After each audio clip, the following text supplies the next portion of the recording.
नमस्कार, स्वदेश विशेष देख रहे हैं आप। मैं हूं आपके साथ प्रशांत पांडे। भारत हर क्षेत्र में अपनी धाक जमा रहा है। टेक्नोलॉजी हो, आर्टिफिशियल इंटेलिजेंस हो या फिर डिफेंस यानी कि रक्षा क्षेत्र। चाहे टेक्नोलॉजी ट्रांसफर की बात कर लें या फिर मेक इन इंडिया की, हर तरह से भारत अपना दम डिफेंस की दुनिया में दिखा रहा है। और अब तो समंदर का सरताज बनता हुआ भारत नजर आ रहा है। ये हम नहीं कह रहे हैं, बल्कि खुद रक्षा मंत्री राजनाथ सिंह ने दुनिया को बता दिया है। Friends, ships from friendly foreign nations are increasingly coming to Indian shipyards for the complex refits. And this is a clear recognition of India's capability, reliability, and the cost competitiveness. Our ambition is clear. We want to become the preferred sustainment and repair hub for the entire Indo-Pacific region.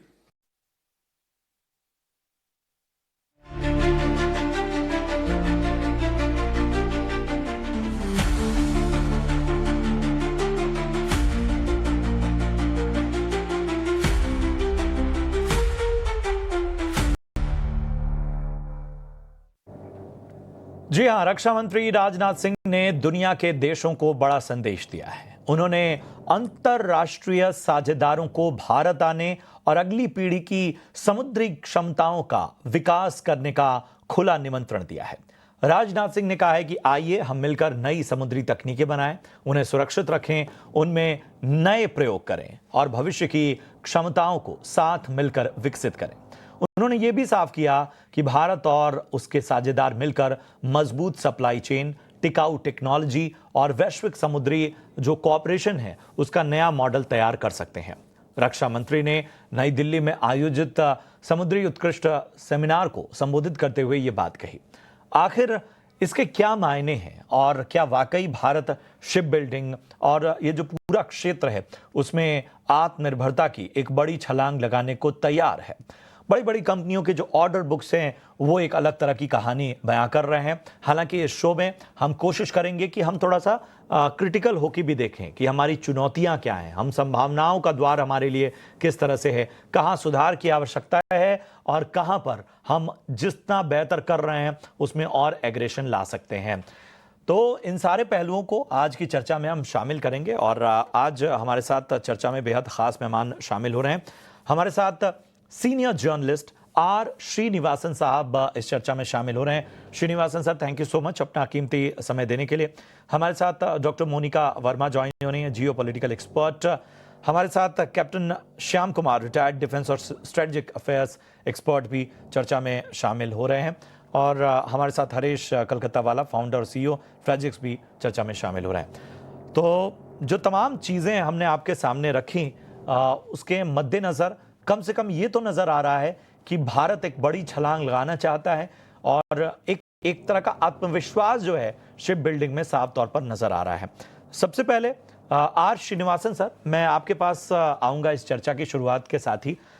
जो खास तौर पे रक्षा मंत्री ने कहा है और हम स्पेशली डिफेंस के क्षेत्र में हम देख रहे हैं, चाहे टेक्नोलॉजी ट्रांसफर हो चाहे और किसी पहलू से एक अपग्रेड तो नजर आ रहा है। ऐसे में शिप बिल्डिंग कितनी बड़ी संभावनाओं वाला संसार, जहां पर कहीं ना कहीं अगर हम चाहे टेक्नोलॉजी ट्रांसफर की बात कर लें, चाहे बड़े कोऑपरेशंस की बात करें, बड़े इंटरनेशनल जो है कोलैब्स की बात कर लें, उन सभी में कुछ बड़ा कमाल हो सकता है। डेफिनेटली, मतलब मौका तो है।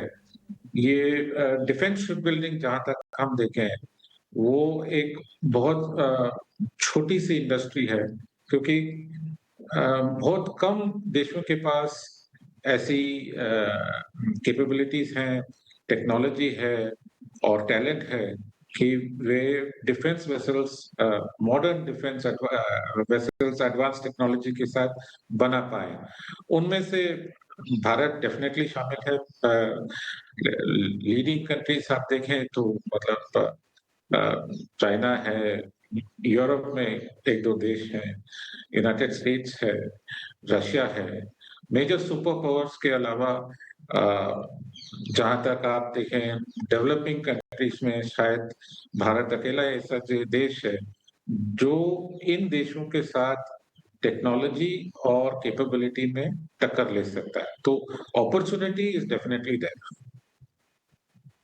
अपॉर्चुनिटी साफ तौर पर नजर आ रही है, लेकिन तुलनात्मक रूप से देखें तो डॉक्टर मोनिका वर्मा, मैं समझना चाहूंगा कि ये जो कॉपरेशंस की बात हो रही है, ये जो पार्टनरशिप की बात हो रही है, ये पार्टनर्स कौन हो सकते हैं? मतलब कुछ तो चिर परिचित हैं जिनके बारे में किसी को भी बताने की आवश्यकता नहीं है। वो ऐसे देश हैं जिनके साथ हमारा एक लॉन्ग एसोसिएशन रहा है, लेकिन जब बड़ी छलांग लगानी होती है तो कुछ नए पार्टनर्स भी बनाने होते हैं। तो इस नए जमाने में वो नए पार्टनर्स कौन कौन से दिख रहे हैं, खासतौर से शिप बिल्डिंग या डिफेंस सेक्टर में?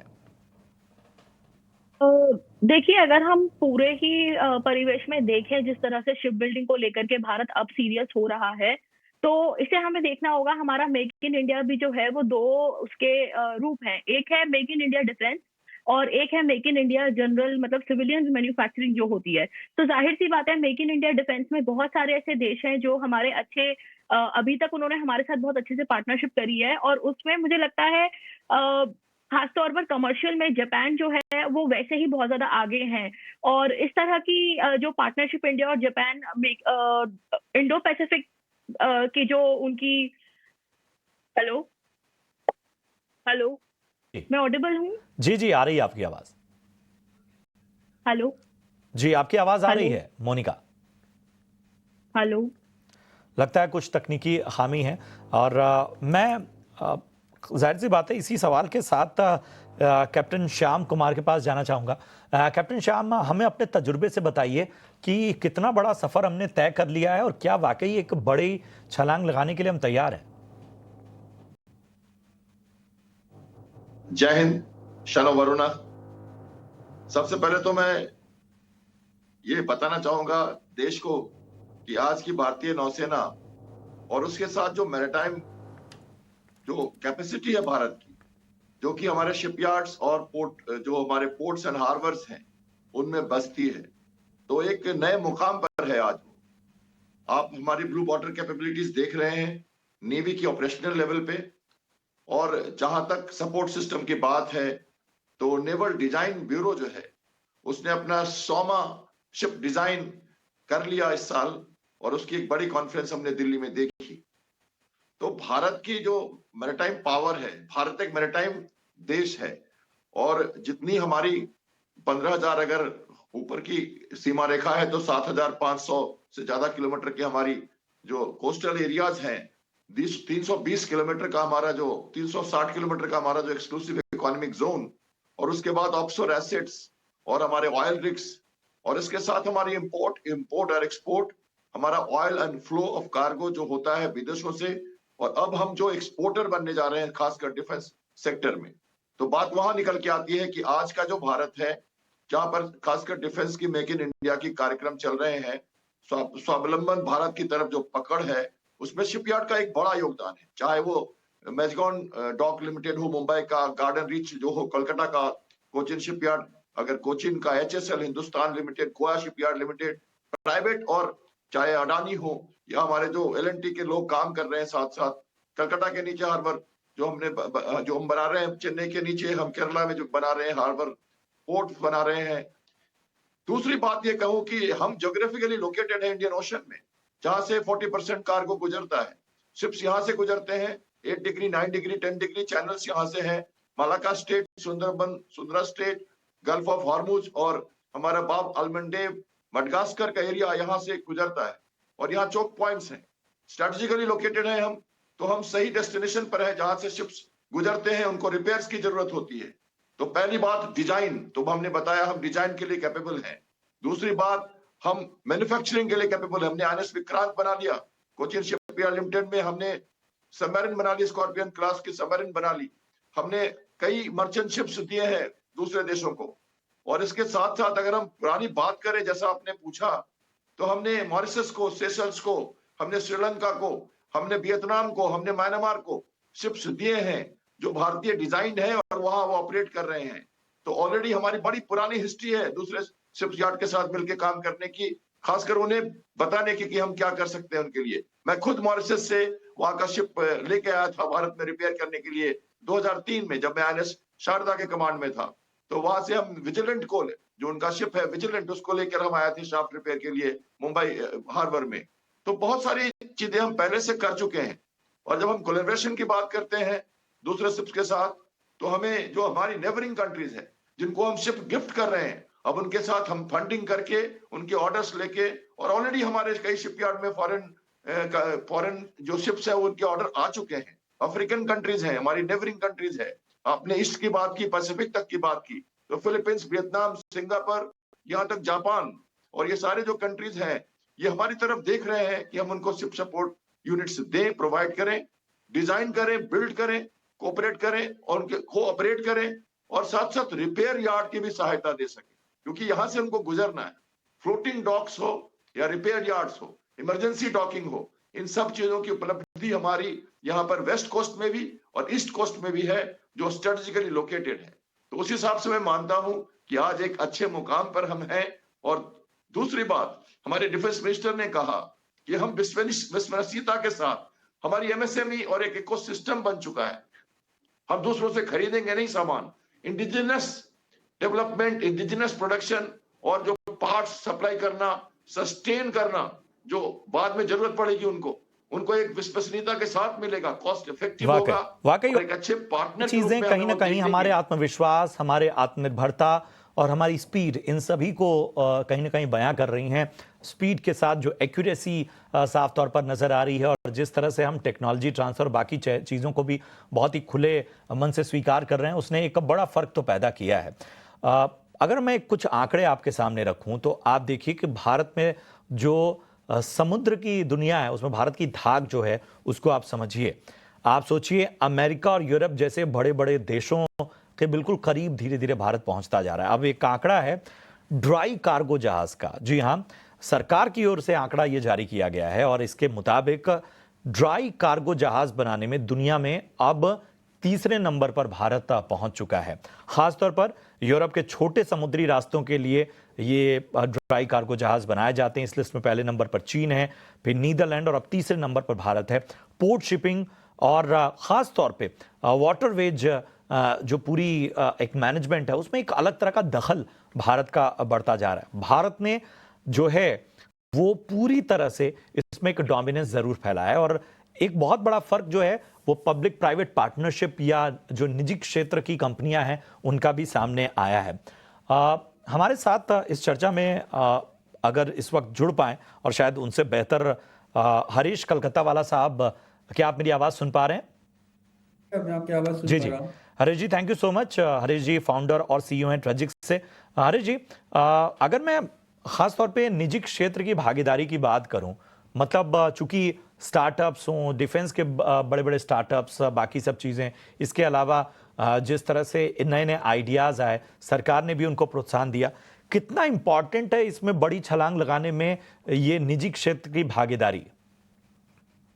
तो मैं आपको राजनाथ सिंह सर का मतलब it is just 2 years back एक स्टेटमेंट है कि फर्स्ट टाइम डिफेंस सेक्टर के लिए उन्होंने स्टार्टअप्स को ओपन अप किया। मतलब we don't have to go through a very stringent process. Startup अगर इनोवेशन लेके आ रहा है और सरकार के साथ भागीदारी कर सकता है तो अपने डिफेंस सिस्टम्स को जरूर अच्छे इनोवेशंस प्रोवाइड कर सकता है। On the similar line, startup के साथ if you really see the next generation technology जितनी भी बन के आ रही है, अगर आप नेविगेशन सिस्टम्स देखें, अगर आप इसके अंदर ऑप्टिमाइजर्स देखें, या आप उसके अंदर प्रोसेसिंग यूनिट्स देखें, तो ये इसके अंदर जितने भी टेक्निकी एक्सपर्ट्स है वो इंडिया से आ रहे हैं। आप कहीं भी, even if you talk about world wide, okay, ये जितने भी दो पार्ट है, एक है सॉफ्टवेयर का पार्ट है, दूसरा अदर की रिसोर्सेज का पार्ट है। और इसके अंदर जो स्टील के अंदर भी जो इनोवेशन हो रहा है, स्टील के अंदर नए नए तरीके की जो रिक्वायरमेंट जनरेट हो रही है as an input material consumption के लिए, ये भी इंडियन स्टार्टअप्स उसके अंदर काफी अच्छा कर रहे हैं। और I mean, so one is the resource part of it, another is the infra software part of it, and the finance part of it. और सरकार इसके अंदर स्टार्टअप्स को अच्छे से सहाय भी कर रही है। सो ये सब इंटीग्रेंट्स मिल के we are in the right direction, और ये मुझे लगता है ये ग्रोथ ऑर्गेनिक ग्रोथ है। अगर आप देखो तो एक साइड से हमारा एक्सपोर्ट बढ़ रहा है और बढ़ने की काफी उम्मीद है। पहले हम कंटेनर या लूज लोड में थे, अभी हम ब्रेक बल्क हमारे शिपमेंट बढ़ रहे हैं, फ्यूचर में हमारे बल्क शिपमेंट बढ़ने जा रहे हैं। तो इसकी वजह से नियर फ्यूचर में if we become even a transshipment port, okay, this is all looking as an organic growth, और ये बहुत बड़ा कदम है और ये बहुत सक्सेसफुली इसको एग्जीक्यूट कर पाएंगे। तो अहम बात आपने कही है, लेकिन जिन बड़े लक्ष्यों की ओर देख रहे हैं जिसमें पार्टनरशिप की बड़ी आवश्यकता होगी, नए पार्टनर्स की तलाश होगी, और मोनिका जी वो सवाल का जवाब अधूरा रह गया था, वो नए पार्टनर्स आप किन देशों को या स्ट्रेटेजिकली किन नए अलाइज को देखती हैं? मतलब चिर परिचित जो हैं उनका नाम तो सबको पता है। जैसे कि मैं पहले भी कह रही थी कि कमर्शियल शिप बिल्डिंग और डिफेंस शिप बिल्डिंग भले ही दो अलग-अलग उसके पहलू हों, लेकिन उसके बावजूद भी इंडिया और इनफैक्ट पूरी दुनिया में ही हम सभी जानते हैं कि डिफेंस में जो टेक्नोलॉजी यूज़ होती है, आगे चल के वही हम सिविलियन में भी इस्तेमाल करने लग जाते हैं। तो डिफेंस के जो हमारे ट्रेडिशनल पार्टनर्स हैं, लाइक रशिया हो गया, फ्रांस हो गया, जर्मनी हो गया, इन्होंने वैसे ही हमारे साथ अभी बहुत सारा ऐसा कोलैबोरेशन किया है, जो कि डिफेंस शिप बिल्डिंग में हमारे काम आया है। और आगे आने वाले समय में मुझे लगता है जापान एक बहुत अच्छा हमारा साथी साबित हो सकता है डिफेंस शिप बिल्डिंग में भी, क्योंकि कमर्शियल शिप बिल्डिंग में हमारे पड़ोस का ही देश है जापान, लेकिन उसके बावजूद उन्होंने बहुत मेरे ख्याल से 80 के दशक से है जापान जो है, जिन्होंने शिप बिल्डिंग में अपना सिक्का जो है उन्होंने प्रूव किया है। तो अभी भी अगर हम देखें डोमिनेंस उनकी कमर्शियल शिप बिल्डिंग में बहुत ज्यादा है। तो मुझे लगता है जापान जब भारत की तरफ इतनी सारी चीजों में कोऑपरेशन के लिए देखता है, अभी कुछ समय पहले हमारी उनके साथ नेवल एक्सरसाइजेस भी हुई थी, तो मुझे लगता है कि जापान एक बहुत अच्छा पार्टनर हमारे लिए ना केवल कमर्शियल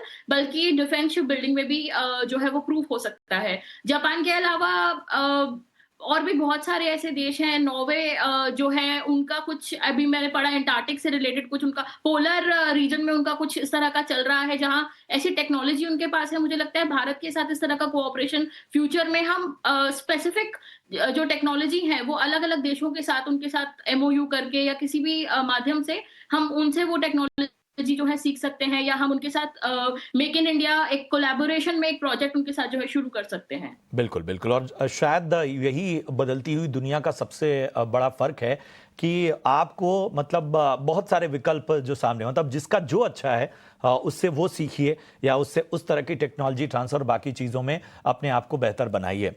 लेकिन एक चीज़ जो है वो बड़ी हैरान कर रही है कि अगर हमारी इतनी रफ्तार है, इतनी बेहतर चीज़ कर रहे हैं श्रीनिवासन सर, उसके बावजूद अगर हम शिप बिल्डिंग में मतलब ओवरऑल शिप बिल्डिंग में, मतलब मैंने तो कार्गो का एग्जांपल दिया ख़ास तौर पे, लेकिन ओवरऑल शिप बिल्डिंग में हम टॉप 10 देशों में भी शामिल नहीं हैं। तो थोड़ा क्रिटिकल होके भी देखना होगा कि क्या हम सिर्फ टेक्नोलॉजी ट्रांसफ़र या किसी ख़ास तरीके की शिप बिल्डिंग या जहाँ पर शायद हमें रिसेप्शन ज़्यादा मिल रहा है वहीं पर हमारा फोकस बढ़ रहा है, ओवरऑल इस पूरे इकोसिस्टम में हर तरह से वेटेज बढ़े वहां पर काम नहीं हो रहा है? नहीं, अगर आप मर्चेंट शिपिंग देखें तो भारत काफी पीछे है। हालांकि हमने बहुत पहले शुरू कर दी थी ship building, immediately after independence public sector shipyards मतलब स्टार्ट हुए, लेकिन वो इतना तरक्की नहीं कर पाए हैं अभी तक। उसके कई वजह हैं, lack of market, lack of budgets, financing, technology के कुछ कंस्ट्रेंट्स थे, रॉ मटेरियल से कुछ टैलेंट शॉर्टेजेस थे। ओवरऑल आप देखें भारत का शेयर अभी मर्चेंट शिपिंग में 1% के करीब है। सो ग्लोबल स्टेज में अभी हम सिग्निफिकेंट प्लेयर्स नहीं है। सिविलियन शिप बिल्डिंग में चाइना सबसे आगे है, उसका तकरीबन 56% शेयर है। उसके बाद आता है जापान, उसके बाद आता है साउथ कोरिया, उसके बाद आता है रशिया, और कई सारे मतलब यूरोपियन नेशंस है, नॉर्वे है, यूनाइटेड किंगडम है। भारत काफी पीछे है। और जैसे मेरे फेलो पैनलिस्ट ने पॉइंट आउट किया, ये सिविलियन शिप बिल्डिंग सेक्टर जो है वो डिफेंस शिप बिल्डिंग के लिए भी बेस है। स्केल देता है, कई सारे कॉमन टेक्नोलॉजीज डेवलप होते हैं, इकोसिस्टम डेवलप होता है, तो वो सिविलियन शिप बिल्डिंग को भी सपोर्ट करता है और डिफेंस शिप बिल्डिंग को भी सपोर्ट करता है। तो हमें दोनों मतलब एरियाज में कंसंट्रेट करना पड़ेगा। अगर हम मतलब डिफेंस शिप बिल्डिंग में वाकई मतलब सिग्निफिकेंट प्लेयर बनना चाहते हैं, तो हमें हमारी सिविलियन शिप बिल्डिंग सेक्टर को भी डेवलप करना पड़ेगा, बिल्कुल स्केल बढ़ाना होगा और बिल्कुल, मतलब वही वही बात है कि एफिशिएंसी शायद बढ़ानी होगी। शायद हमें जितने पहलू हैं, जितने वेटेज हम हर एक सेगमेंट का बढ़ाएंगे, उस हिसाब से हमें हमारा दबदबा जो है वो कहीं ना कहीं बढ़ेगा और हमारा जो दखल होगा वो और ज़्यादा बढ़ेगा। कैप्टन श्याम, हमें ये बताइए कि डिफेंस वाले जो पूरा क्षेत्र है उसमें मतलब आई एम श्योर कि आप सभी जिस तरह का बदलाव देख रहे हैं उसमें कुछ ना कुछ रिकमेंडेशंस आपकी जरूर होंगी। सुधार क्या होना चाहिए? देखिए, सबसे पहले तो मैं ये कहूंगा कि ये जो राजनाथ सिंह जी का बयान है, ये मिनिस्ट्री ऑफ डिफेंस प्रोडक्शन के सेमिनार में दिया गया और ये ट्रिगर एक्शन था। सबसे पहले डिफेंस के जो एक्सपोर्ट हम कर रहे हैं, हमारा जो लक्ष्य है, अभी हम 1400 करोड़ से 2014 में आज हम जब 24,000 करोड़ और अगले 3-4-5 सालों में हम 50,000 करोड़ की ये जो संभावना लेकर चल रहे हैं, तो उसमें हमें डिफेंस एक्सपोर्ट्स करना है। और डिफेंस एक्सपोर्ट करने में चूंकि हम अभी शिपयार्ड में अच्छे कैपेबल हो चुके हैं, खासकर डिफेंस सेक्टर के शिप बनाने में, तो हम चाहते हैं कि इसे हम वर्ल्ड क्लास शिपयार्ड बनाए और दूसरों को बेचें, ताकि हमारे जो संभावनाएं हैं डिफेंस एक्सपोर्ट की, जो हम अभी इंपोर्ट करते थे, एक्सपोर्टर देश बनना चाहते हैं। तो मेक इन इंडिया के डिफेंस सेक्टर के ये ब्लू इकोनॉमी में, या हम जैसा कहें कि मैरीटाइम जो स्ट्रेंथ है भारत की, उसमें ये बड़ा योगदान देने की जरूरत है। इसके लिए हमें लगातार शिपयार्ड्स को फंडिंग करनी है। हमारे पास देखिए, जो हमारे प्राइवेट सेक्टर के जो शिपयार्ड्स हैं, उनको भी मदद देनी चाहिए। जो हमारे राजनाथ सिंह ने कहा है कि पॉलिसी जो हमारी है, जो इसके हिसाब से सरकार का जो विल पावर है और पॉलिसी जो रिफॉर्म्स हो रही है शिपयार्ड को लेकर, वो हो रही हैं। जो उन्होंने बयान में भी कहा कि हम इसको एक संतुलित देंगे, एक ट्रांसपेरेंसी के साथ, और हम उसको संबल देंगे। और दूसरी बात रही कि विदेशों का जो ट्रस्ट है और उनकी जो पार्टनरशिप है, उसके लिए हमारी वो उनके साथ शायद जो आपके मेमोरेंडम ऑफ बनते अंडरस्टैंडिंग बदलते है, इक्वेशन का जो ना कारोबारी रिश्तों पर भी थोड़ा असर कम पड़े तो वो ज़्यादा बेहतर है मेरे हिसाब से।